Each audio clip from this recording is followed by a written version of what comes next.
Have you ever felt that pressure? The one where you have to have a lightning fast answer for everything? Well, today we're going to flip that whole idea on its head. We're exploring a concept that might sound a little strange at first. That real intelligence isn't about how fast you think, but about how well you can pause. What if the smartest thing you can do is just stop? Okay, so first things first, we need to tackle a huge myth about what it means to be smart. We've all been taught that smart equals fast, right? But that's a story we're about to rewrite. I mean, really think about it. Is the person who blurts out an answer first always the smartest one in the room? We tend to praise that quick wit, that instant comeback. But is that truly a sign of high intelligence, or is there something much more powerful going on beneath the surface? And this, right here, gets to the absolute heart of it. The myth is that intelligence is a race. It's all about slamming your foot on the gas pedal. But the reality? It's actually the complete opposite. True mental strength isn't about your accelerator, it's about having incredibly powerful brakes. It's about knowing when and how to stop. So why is reacting so quickly our default setting anyway? If it's not always the smartest move, why do we do it? Well, to understand that, we've got to pop the hood and take a look at the ancient wiring inside our own heads. So here's the deal. Our brains are basically running on really, really old software. This system was designed for one thing: survival. It was perfect for spotting a predator in the bushes and reacting instantly.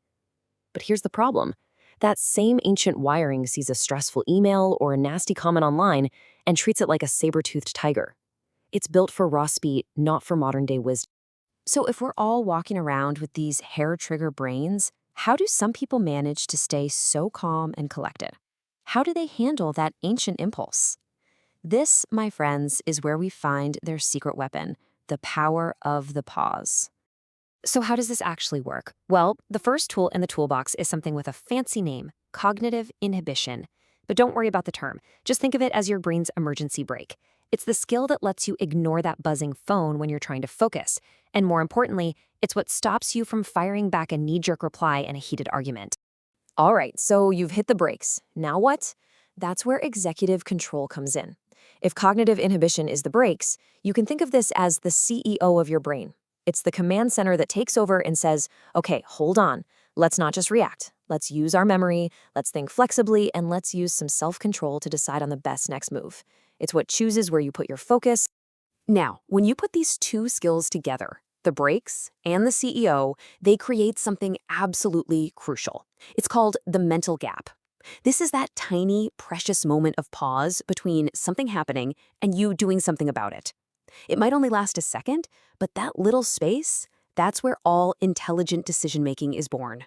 So here's how it looks. Step 1, something happens, an emotional trigger. The default path is to go straight from there to an automatic reaction. But the intelligent path, it inserts that critical second step, the mental gap, the pause. You just breathe, and only then do move to step 3, which is a deliberate, thoughtful response. And the difference between these two is just night and day. A reaction is instant, emotional, and pretty much unconscious. It's you on autopilot. But a response, one that comes from that pause, is considered. It's logical. It's conscious. It's the difference between your emotions controlling you and you being in control of your response. Okay, but let's be real here. When someone takes that pause, it can be misunderstood, can it? We might see someone who doesn't react right away and think, wow, that person is cold, or they just don't care. But is it really coldness, or is it something else entirely? This is so important to understand. That restraint is so often mistaken for coldness. But that quiet moment isn't a sign that someone doesn't feel. Oh, believe me, they are feeling it. It's a sign that they're processing those emotions internally before choosing how to act. That's advanced emotional regulation. It's the quiet, difficult work of managing the storm inside, not just pretending a storm doesn't exist. So let's pull all of this together. After everything we've talked about, what does this tell us about the true sign of cognitive strength? So if there's one thing to take away from all this, it's this.